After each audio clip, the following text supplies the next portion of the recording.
second bullet points. Okay, everybody, I think that deserves a bell. Hello, don't you believe that deserves a bell? There was no bell necessary in that I think situation. it's a bell moment because, we talk about bullet points. This I am second bringing bullet a hammer. I'm bringing a hammer next week, and I'm going to pound that bell. I'm so in trouble. I am so in trouble. All right, so moving forward, our second it's about challenge. And he talked about challenge as kind of the weight room of life. And I loved it when he said that because that's where you find and face your limitations. But one of the things that Shaun is he does performance coaching as well. And he helps them train past your limitations.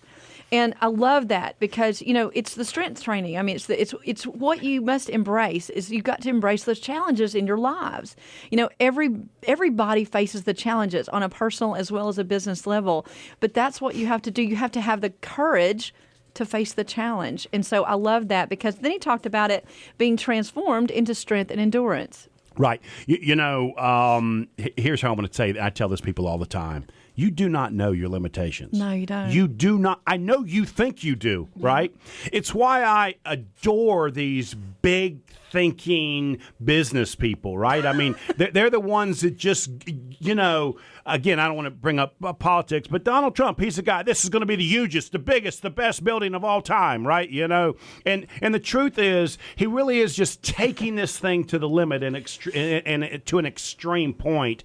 And when you do that, you realize that what you think is your limitations are much, much smaller than you would ever think. I tell people often about this.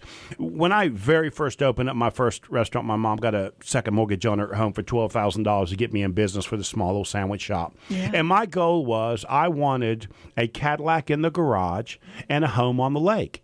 That was my goal. Yeah. Life is success when you get to that point, right? Right. Well, you know what, Hillary? I get that at 30. And I had nothing more to go to. I know, exactly. I really cut myself short. I mean, because I had no idea. I've got brothers and sisters with master's degree from Columbia University in Boston, and I went to CPCC, right? Hey, so listen. Clearly I can't have that kind of aspiration. And it's not until you start to see yourself getting close to that mark that you realize, oh, that was way too limiting. It really was. And it happens to everybody if they're willing to continue to move forward. But that's what, again, going back to kind of what we do. And, when we say we architect lives, we really do. We try to give people an understanding of, remember when we talked about the SWOT, the strength and weaknesses? People, they think they know everything until they start actually having to do a true SWOT analysis, and then they're starting to write it down. They're like, oh, whoa. Right. And so they understand this kind of stuff. So, yeah, I that's totally good. That's agree interesting. With it. Yeah. Okay, third bullet. You're doing really good with these bullet points. I am. Listen, I excel with this now. Thank you. Whoa. Hey. I taught Hillary Porter something. Is that what's happening here? Yes, you did. Hey, listen, I'm as old as dirt, so I would like to say that I could give you the credit for wanting to bullet points, but I've been doing bullet points, honey, since I was probably a teenager. Oh, man. Casey, stop with that bell. You did. I love it. All right, moving on to our third bullet point. It's called contentment. And this one's going to be a real shock, as Shaun says to many, because he talks about the elitism society. And this, I want y'all to really, really, really marinate on this because it was such a profound statement that I had to sit there for a second. And it talked about that being exceptional is often looked at as the norm now. And normal has become defective.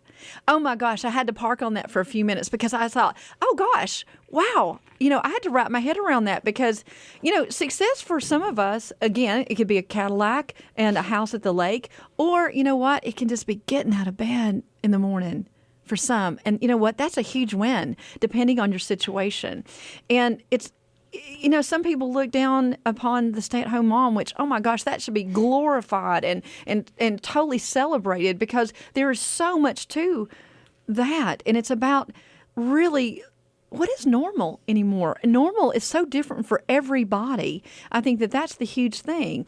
And we need to learn about contentment because there's nothing wrong with being content with your best self, even on the low end of norm.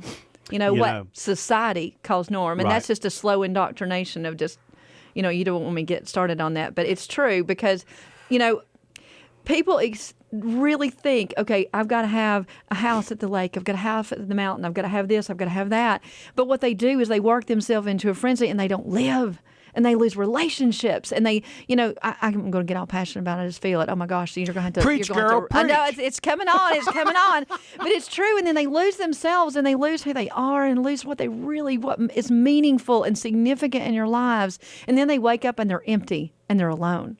And so, I think everybody needs to really, really park on that, because you know what? Normal is beautiful, and there's nothing wrong with that. And everybody is exceptional the way that they were designed. Yeah. It's interesting because I was really surprised to see this.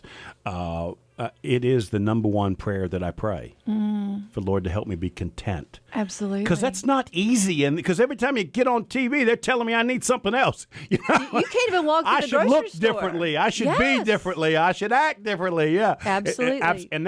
And what's interesting about this list is this is the personal one. This is the area. You don't have to be content in business, right? Keep striving, keep moving with action. But this one here, you really do need to find this comfort, calm, that works for you on a personal level, and it's a wonderful statement that I would not have thought of. I really like it a lot. Well, thank you. I like I said, this is one of the reasons I love Shaun too. He presses you to think. So many times that people just accept what they do, and again, everything you hear on TV or you walk by, in the grocery stores or anywhere you check out, it's all about what do you need to look like or what you need to have or whatever.